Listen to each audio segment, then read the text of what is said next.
I'm live. I always like that part. Okay, here we go. Asatru 401. I like saying that. There's so many educated people out there that think they know something. There's a litmus test that I use for everything that I come across with regards to this spirituality, way of life, and faith, as we call it. And the story usually goes, what good does knowing that do someone that's trying to deal with some kind of difficulty in their life?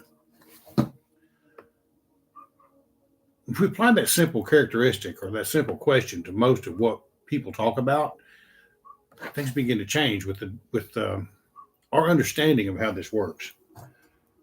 The archaeological, the institutional, the educational, the academic view, personal gnosis can be quite valuable. The academic view can be quite valuable.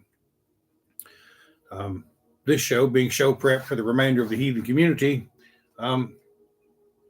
has an obligation and a duty for all of it is, what good does knowing that do you when you're trying to live life? See, there's a couple of just wild ass inaccuracies that are promulgated throughout social media as if they're true. One of the things that strikes me is there's not a rune for love, right? One of the most potent, powerful forces in the universe. Now, granted, it's not electromagnetism, it's not gravity, it's not electricity, it isn't confined by the laws of physics.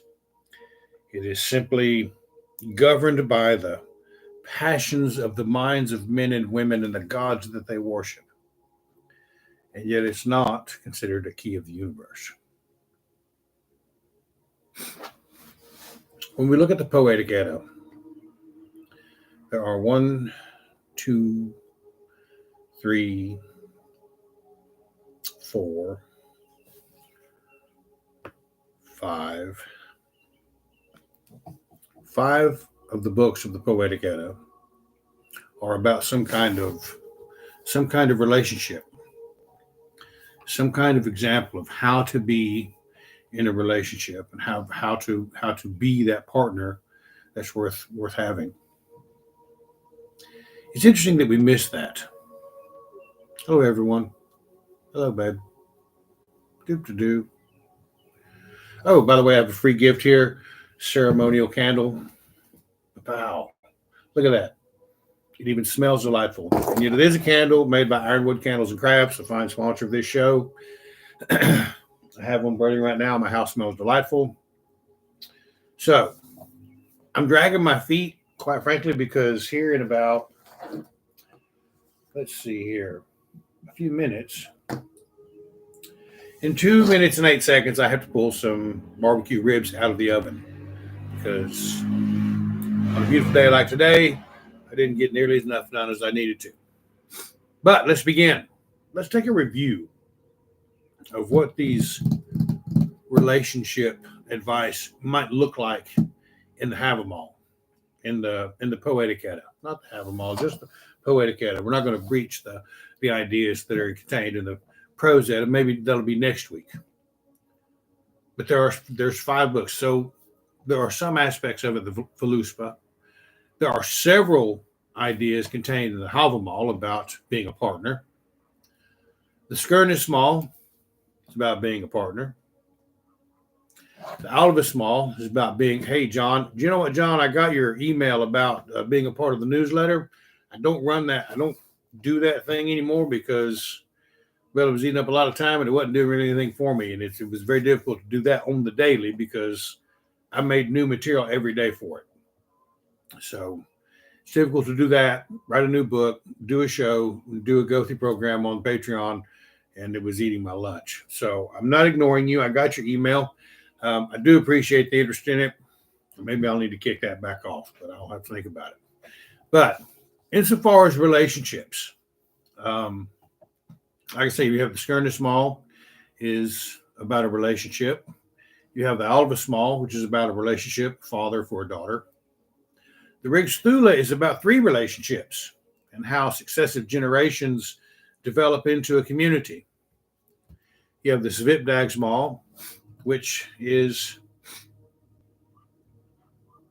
there is a theory by the Theosophists that Svipdag is a reincarnation of Od, because the Mingloth in the Svipdagmal is the one with the shining necklace, and a kinning for Freya. You have the Sigurdrifamal, which is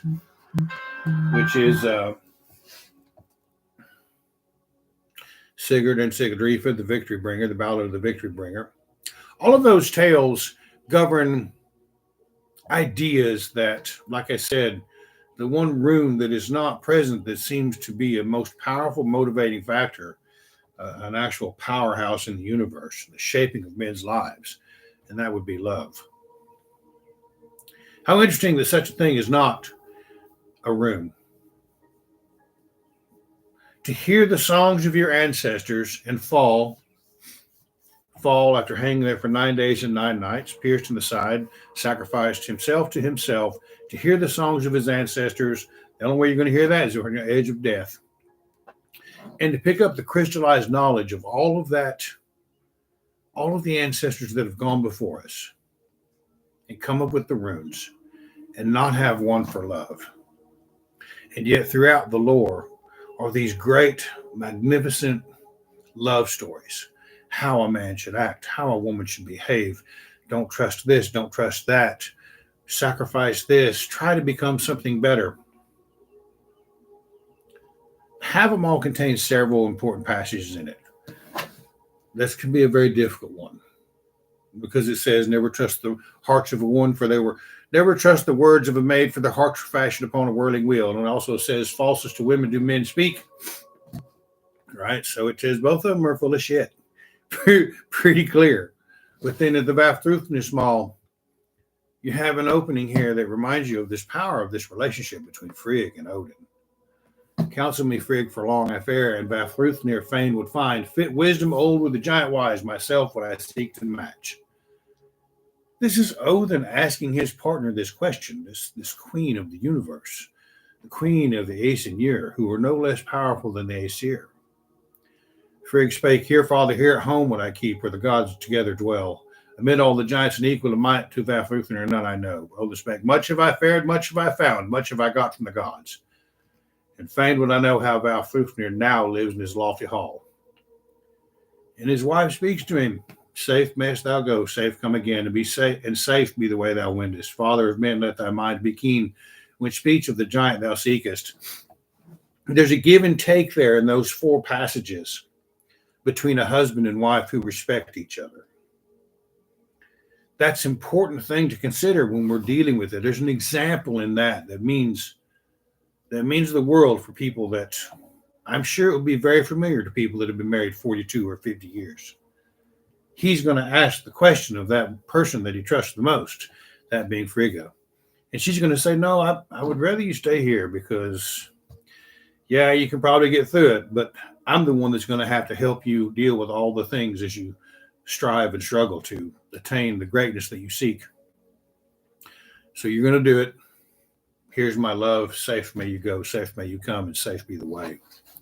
What a powerful blessing for a goddess that sought the blessing and for every living thing for her son, except for the mistletoe.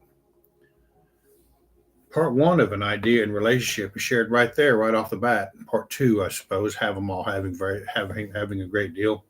The Skirnismal, the Ballad of Skirnir. This is an interesting tale of Frey, the son of Njorth. He sat in Leithjolf and looked over all the worlds. He looked into Jotunheim and saw there a fair maiden as she went from her father's house to her bower. Forthwith he felt a mighty love sickness. Skirnir was the name of Frey, her servant. Njorth bade him ask speech of Frey. He said, go now, Skirnir, and seek to gain speech from my son. So he went to find him. And there is the idea that this Savanic god of the summer sun and the summer rain and the lord of Alfheim gazed upon the northern lights, who is Gerder has some been said as a representation of the northern lights, the midnight sun and the northern lights. What a great yearning that must exist between the two. And they are quite as opposite as men and women would be in the world. So when we look at it in that way, we have to ask ourselves, what good does it do us to know that? Because it grounds us into the idea that we might need a little help figuring out who we are to become the person we need to become to enjoy the love that's celebrated there. And this is such an odd thing for that time and age, too, because marriages were arranged for power and glory and security and the building of kingdoms. And that these ancient tales would speak of such powerful ideas, and yet it not be a room. Perhaps the very language that we speak, these weaving of words, these sharing of tales, these ideas, maybe that as a whole is the encapsulation of the power of the human experience, the spiritual experience of a being in a mortal world, and how to act and how to weave. Know ye how to read, know ye how to write. From Ginner's house I beheld go forth a maiden dear to me. Her arms glittered, and from their gleam shone all the sea and sky. To me more dear than in days of old was ever maiden to man, but no one of God's or elves will grant that we both together should be. That's a tough one. What has he got to do to become that, to be able to enjoy that? Well, he offers up his horse and the sword as well that will fight of itself if a worthy hero wields it.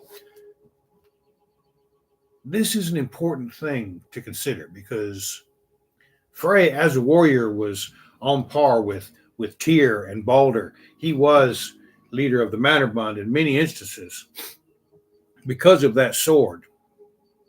See, when a man begins to take a partner for himself, he must be capable of standing in the door to protect that which he loves, but he's got to figure out how not to bring that inside when he's dealing with his wife and his children. There's no place for that there. There's an important, powerful note to be understood and comprehended there for men to get it under control. As Dr. Jordan Peterson said, a man should be a monster. There's no virtue for a weak man to not be violent. He has no choice but to accept that which is thrust upon him. A man should be a monster and have it under control because that's where the virtue of being in control is. And there's a powerful lesson in that. To sacrifice that powerful phallic symbol of the sword of the soldier to become the husband and the lover, a powerful change in life that happens with men, and we don't even know what we're doing. We sacrifice those wonderful and powerful man and woman making ceremonies for the convenience of the modern age. We left behind the traditions that go with them. We left behind the passage of knowledge that allows us to make these transitions from young adventurer and warrior to husband to father and grandfather and sage, and from maid to wife to mother to grandmother, and in all those and the maiden and the crone, from maiden to crone. We lost all of that for convenience, so we could all make $1. What a shame! And yet here these ancient tales are telling us this is how it's to be done, folks. There's a comfort, there's security, there's a stability and an understanding of who and what we are. The power of the individual to follow a faith, knowing full well that the examples that these gods have set for us will lead to the kind of life that matters. Not just, well, I make $100,000 a year. Not that that's true, but should that be the litmus test of a man? I doubt it. So there's a lesson to be told there as well. And that transition from warrior to father shows up again. Now we have in the Alvasmal. So we have this wonderful journey of this powerful god of thunder, right? Who travels to the east every morning. And the only thing I can figure is to go there to pave the way for Suna to rise as the warder of men, to let the sun shine on men, to clear away the trolls and clear a path that the sun might rise and shine upon men for the day. I have no idea if it's true. And what good does it do to know that? It gives me hope. It gives me hope that there's something out there fighting on my side that represents the power of the rune Thurisaz, the thorn, protection from on high. Alva spake, now shall the bride my benches adorn, and homeward haste forthwith. Eager for wedlock to all shall I seem, nor at home shall they rob me of rest. Thor spoke. What, pray, art thou? Why so pale around the nose? By the dead hast thou lain of late? To a giant like thou dost look, methinks, thou wast not born for the bride. This is a god who is shown again and again to be a powerful tempest of unmitigated raw energies that destroy and lay low the giants. Now he's using something much different than that raw power to protect the integrity of his daughter's betrothal. He's using his mind. That transition from warrior to husband is displayed not once but twice now. Maybe there's something to that. Give me just 1 second.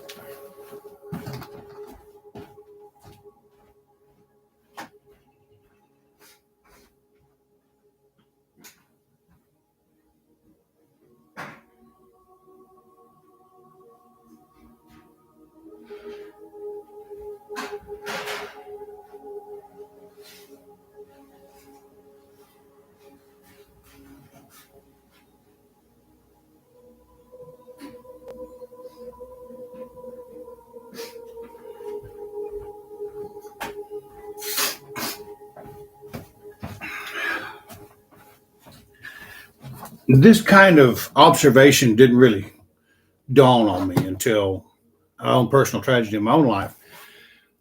Not necessarily mine, but my cousin was with a man that she considered to be her partner. I don't believe that they had the meaningful exchanges that Frigg and Odin had. And in a drug-fueled frenzy one night, he beat her to death. He could not separate that idea of the warrior and waged war in his own home, killed that which he loved. What a shame. What a loss of 2 lives, not just 1, 2. Because we failed to teach them what it means to be a man, what it means to be a woman, what it means to be a father. Now it's told in this tale. It's interesting stuff. Then we go to the Rig Thula. Now, the Rig Thula, everyone always talks about. This is the generation. These are the classes of men. These are not the classes of men. These are the generations. This idea that it created that this interpolation that was put in here, that it was created the caste system of India. Well, their names do not support that. Men say there went by ways of green of the old, the god, the aged and wide, mighty and strong did Rig go striding. Forward he went on the midmost way. He came to a dwelling, a door on its post. In did he fare, on the floor was a fire, 2 hoary ones. By the hearth they sat, I and Edda, great-grandmother. The great-grandmother and the great-grandfather. Way back in the past. And he knew well wise words to speak. Soon in the midst of the room he sat, and on either side the others were. A loaf of bread did Edda bring, heavy and thick and swollen with husks, not very fine fare, but the simple fare of people trying to survive. Hunters, gatherers, way back in the age, broth for the meal, calf's flesh boiled is the best of dainties. Rig knew well wise words to speak. Then did he rise and made ready to sleep. Soon on the bed himself he did lay, and on either side the others were.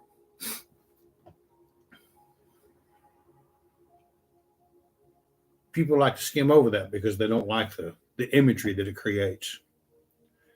But I would submit to you that when a couple invites the divine into their home and share the best of who and what they are, including their lovemaking as a divine activity to be blessed with abundance such as children, we have the makings of something great. We have the building of the foundation of culture. We have the building of the future. Now, son bore Edda, with water they sprinkled him, the beginning. So the baptism, the sprinkling of water, water being the conduit of spiritual energy. There are no less than 4 runes that are water, right? They represent water, and what it does is, no, it's 3.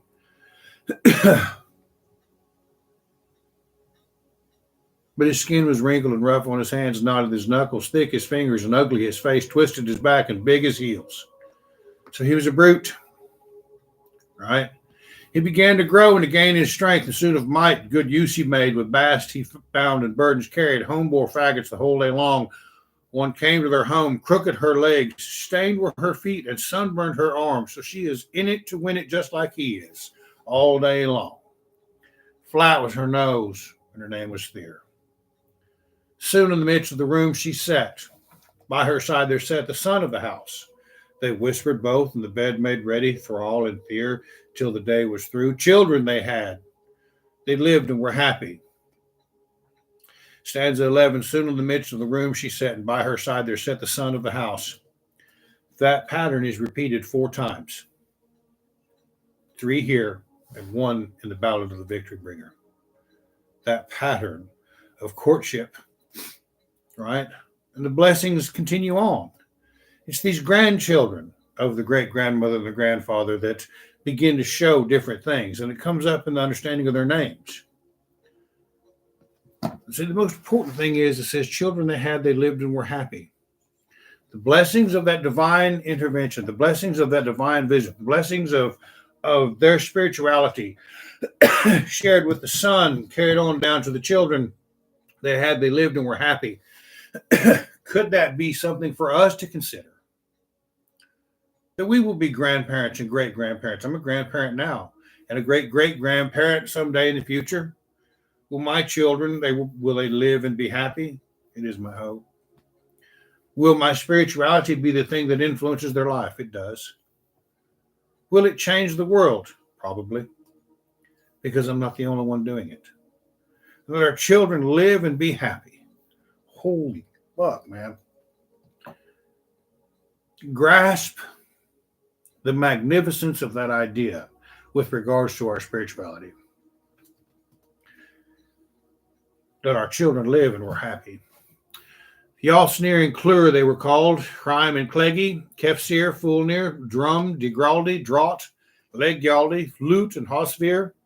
Ground they dunged and swine they guarded, goats they tended and turf they dug. Their names mean cattleman, the coarse, the shouter, the horsefly, concubine keeper, the stinking, the log, the fat, the sluggard, the big leg, the bent. They had daughters too. I'm sure this was a winning one.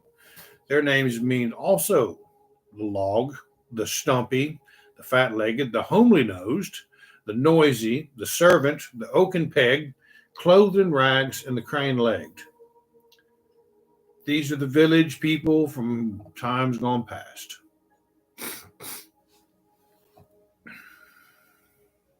Now, forward went Rig, his road was straight till a hall he came, and a door there hung, and a fire ended he fair, on the floor was a fire. Afi and Alma, mother and father, owned the house, or grandmother and grandfather, right? Not great-grandmother, grandfather, but just grandfather and grandmother. There sat the twain, worked at their tasks. The man hewed wood for the weaver's beam, so there's skill beginning to develop in this culture. Ideas. This is not just down the road. This is something that's continued to progress in the development of a culture, the foundation of an idea in a society. Right? His beard was trimmed, over his brow a curl. His clothes fitted close, and in the corner a chest. There sat the twain. The woman sat, and the distaff wielded. Now she can weave. At the weaving, with arms outstretched, she worked. Over her head was a band, on her breast a smock, and over her shoulders a kerchief with clasps there was. Decency, fine things begin to appear as this next generation, the grandmother and the grandfather, begin to move forward, right? And things begin to appear. They've invited the divine into their home and offered them the best they had. And he knew well the wise words to speak. The vessel's full with the fare she set, caps, flesh boiled, still the best of deities. He rose from the board and made ready to sleep. Soon on the bed himself did he lay, on either side the others were. The 3 long nights. A son bore Amma, with water they sprinkled him. Again, the conduit of spiritual living. Carl they named him, and in cloth she wrapped him. He was ruddy of face and flashing his eyes. He began to grow and to gain in strength. Oxen he ruled, and plows he readied, houses he built, and barns he fashioned. This is a man of skill and talent. I challenge you, if you haven't built a home or a barn, go try it. You can't just throw it together. Carts he made, and the plow he managed.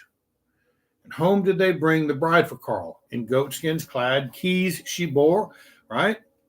Sounds familiar. Snore was her name, and neath the veil she sat. A home they made ready, and rings exchanged. The bed they decked, and a dwelling made. They sat on the edge of the bed, right? Sons they had, they lived and were happy. Again, a promise, a suggestion, an idea to covet, a magnificent thought for the power of our spirituality. Again, we are told, sons they had, they lived and were happy. Hall and Dring, Cloth, Fagan, Smith, Brythe, Bondi, Bundiskegi, Bowie and Bodie, Bratskeg and Seg. Carl means yeoman.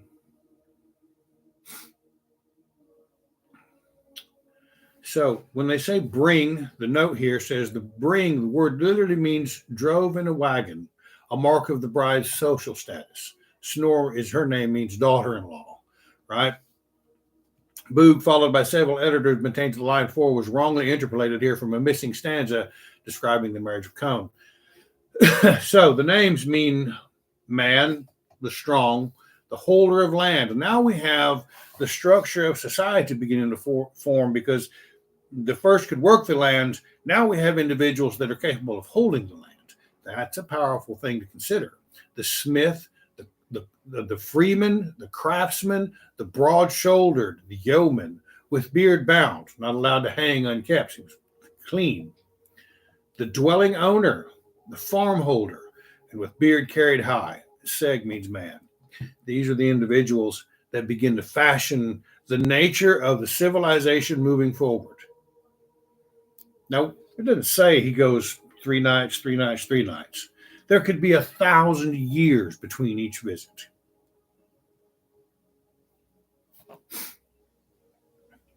And it makes sense when we talk about the names that they're called. Daughters they had, and their names are here. The daughters' names mean a worthy woman, a bride, the slender, the proud, the fair woman, the proud wife, the bashful, the graceful. Now the ideas of grace begin to attend the ideas of femininity as we would wish them to be. Thence went Rig his road was straight. A hall he saw, the doors faced south, away from the north wind. The portal stood wide, on the post was a ring. Then in he fared, the floor was strewn. Right? Within two gazed in each other's eyes, father and mother, a new generation, and played with their fingers. There sat the house lord. He wound strings for the bow. Shaft he fashioned and bows he shaped. The lady sat at her arms. She looked. She smoothed the cloth and fitted the sleeves. Gay was her cap and her breast were clasps. Broad was her train. Of blue was her gown. Her brows were bright. Her breast was shining. Whiter her neck than new fallen snow. Same thing happened. Then forth she brought the vessels full. With silver covered the set before them. Meat all browned and well-cooked birds. In the pitcher was wine, of plate were the cups. So drank they and talked till the day was gone. Again, they've invited the divine into the home and offered them the very best of who and what they are, to be a part of something special. A son had mother. In silk they wrapped him. With water they sprinkled him. Jarl he was. Blonde was his hair and bright his cheeks. Grim as a snake's were his glowing eyes. To grow in the house did Jarl begin. Shields he brandished and bowstrings wound. Bows he shot and shafts he fashioned. Arrows he loosened and lances wielded. Horses he rode and hounds unleashed. Swords he handled and sounds he swam. Straight from the grove came striding Rig. Rig came striding, and runes he taught him. By his name he called him, and as his son he claimed him. Jarl means nobly born. We can look at that any number of ways. And everybody has the right to be wrong. Like I say that right. But what we have here is a real clear idea and a set of promises that tell us that when we offer the best of who and what we are to the divine, when we invite the divine into our home, there is this opportunity that in that manner, learning these runes and learning these ways and developing and building the future descendant generations with this idea of inviting the divine into our homes and beginning to share in the passions with each other together with the divine, something great happens. Something truly magnificent begins to manifest itself. And so we have a counseling here on the nature of what a relationship should be like, and that it should include a relationship with the divine together. It's like being in a household where one man's conservative and the woman's a liberal. Going to be a lot of contention in that home, right? Not a very nice place to be, but together in faith and spirituality, people move forward. People move forward and build great things. The pyramids, Stonehenge, all the megalithic cultures. Built to impress, built to do something magnificent. The Sigrid from all. This is where it gets cursed. This is how we lose it. This is how we shatter it all. Now you remember he's slain Fafnir, and he's wearing the helm of all. Sigurd went into the shield tower and saw that a man lay there sleeping with all his war weapons. Very important thing. Just like Frey sacrificing Skirnir, sacrificing that powerful phallic symbol of the sword, become the husband. Sigurd has to remove the helm of all so he can perceive what's really there, because at first glance he sees a man laying there with all his war weapons, a potential enemy, right? And many young men do that today because there are few things in the world that can cause more damage to a man's heart than a woman. You can see the recognition of that fact throughout the entirety of the Muslim nations as women are forced to wear dark clothes and cover their face and not be seen. We call that because we treat them as a treasure. No, you do that because they will crush your fucking soul if you screw up. He's got to take that weapon of war off to be able to see what's there. The male coat was as fast as if it had gone to the flesh, and then he cut the male coat from the head opening downward and out both armholes. He skinned it like a bear. Then he took the male coat from her, and she awoke and sat up and saw Sigurd and said, "What bit through the byrnie? How was broken my sleep? Who made me free of the Petter's fail?" I don't know if a woman ever feels that way when a man of worth has what it takes to step through the ring of fire and go through the armor that she has to put around her heart in this modern world. I don't know. But there's a goal there for us. And there's plenty of people on the internet that will tell you, don't risk it, brother. You can't turn a hoe into a housewife. What happens if you bite through the byrnie and break that sleep and made her free of the fetter's pale? Because I assure you, she is very much fettered by her own thought processes and the things that she may or may not have had to do to survive in this world, because men are not willing to set aside the powerful symbols of masculinity when it comes to being the partner. Or they're just the opposite, and the woman has to wear the pants in the family. He answered, "Sigmund's son with Sigurd's sword that late with flesh have fed the ravens." It's like, I just got done whooping some wholesale ass, baby. Here I am. Sigurd sat beside her. They're sitting on the edge of the bed she just laid in. She took a hornful of mead and gave him a memory drop. Hail the day. And this is the most beautiful prayer in our spirituality. And I stand beside it. I wrote it in runes and on birch bark and put it on my wall. And I celebrate it every day. Hail the day, hail the sons of day, and night and her daughter now. Look on us here with loving eyes, that waiting we victory win. Hail to the gods, ye goddesses, hail, and all the generous earth. Give to us wisdom and goodly speech, and healing hands lifelong. What greater thing could you ask for in a relationship? So when Rig shows up into the house and they offer their best, that's one thing. That's the foundations of the civilizations and the cultures that move forward. In today's world, when two people get together and they finally get through all the barriers and defensive and bullshit that they picked up through social media and all the assholes they had to deal with in the world, and they finally do decide we're going to sit on the edge of the bed and share a memory drop. We're going to sit on the edge of the bed like all the generations before us and see what comes of it. Well, here's what we do. We ask for that they look on us with loving eyes, and that waiting we victory win. And they ask that they give us wisdom and goodly speech and healing hands lifelong. What wonderful thing could be espoused when you go back to that very beginning with Odin and Frigg Odin asks, what do you think? And she offers him wisdom and goodly speech. And when he goes to do it anyway, she still offers him healing hands lifelong. Holy fuck. Look what we've done. Look what we found. Look what we've stumbled across in this great yearning for some kind of powerful spirituality to set our lives free and to give us a new meaning, to give us a purpose and guidance and direction other than, well, Jesus will take the wheel and he'll do it for you. Go fuck yourself. That motherfucker can't drive, right? And it's just like us. Long did I sleep, my slumber was long, and long were the griefs of life. Wow. And we've all been through that.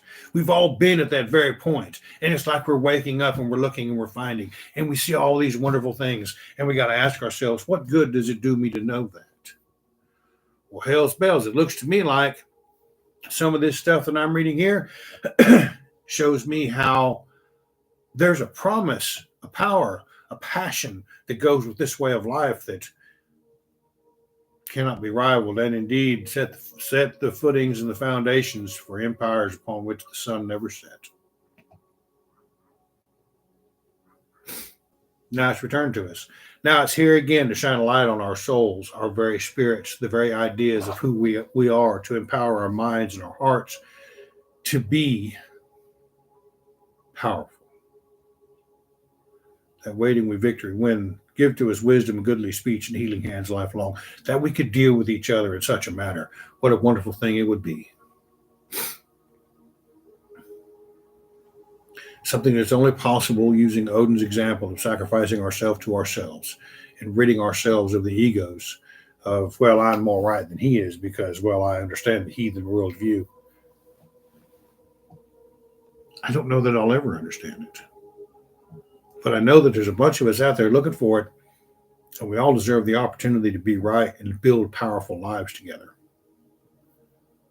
What an amazing thing to consider. So while we don't necessarily find a room for love, we do find example after example after example of how these individuals relate with each other, care for each other, live, love, and empower one another to be something more. There's no jealousy in these things. In fact, jealousy in the Sigadrifamal is what begins in the next couple of chapters. It is jealousy. It is witchery. It is those failings of lesser people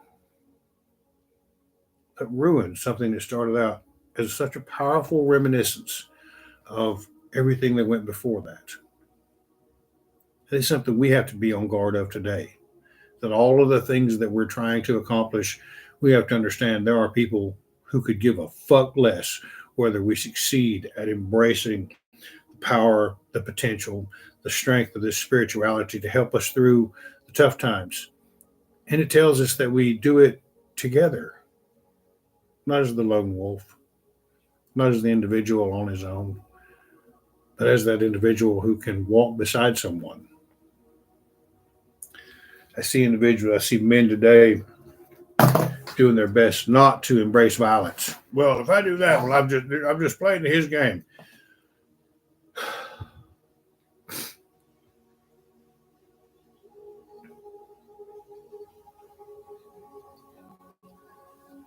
Some are still so far in slumber, it's not even funny.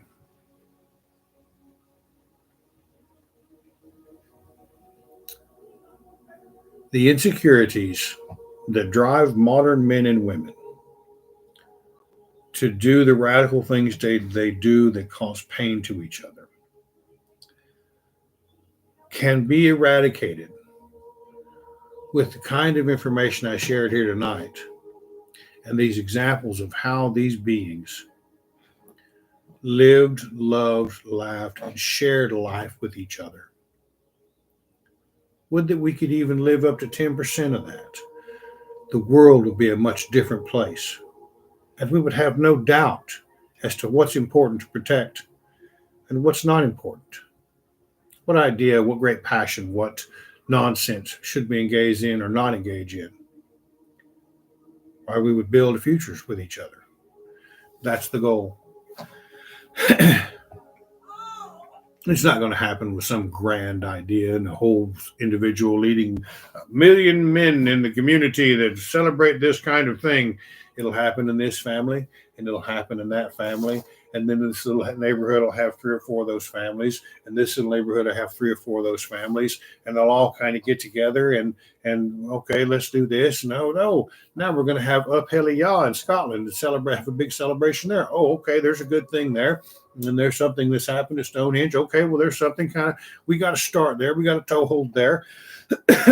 Little small festivals and little get-togethers of individuals that begin to celebrate life together. And then when we begin to realize, hey, I'm not alone. There's somebody else out here that shares this kind of passion for living, for loving, for building powerful, solid relationships and raising children and have the opportunity to be free and live and be happy. Now we know what to fight for because it says so in our book of faith. And whatever anyone says, that's all we have. And in my mind, that's what it says. I could be wrong. I could be wrong. Somebody may share something tomorrow to make me change 90% of what I've just said. But right now, in my mind, I feel like I have a set of tools that I have not had most of my life. That makes me very grateful. You understand what I'm saying? That gives me, that empowers my spirituality to want to be and do more. That gives me the courage to stand my ground and then take one step in the right direction after having failed so many times.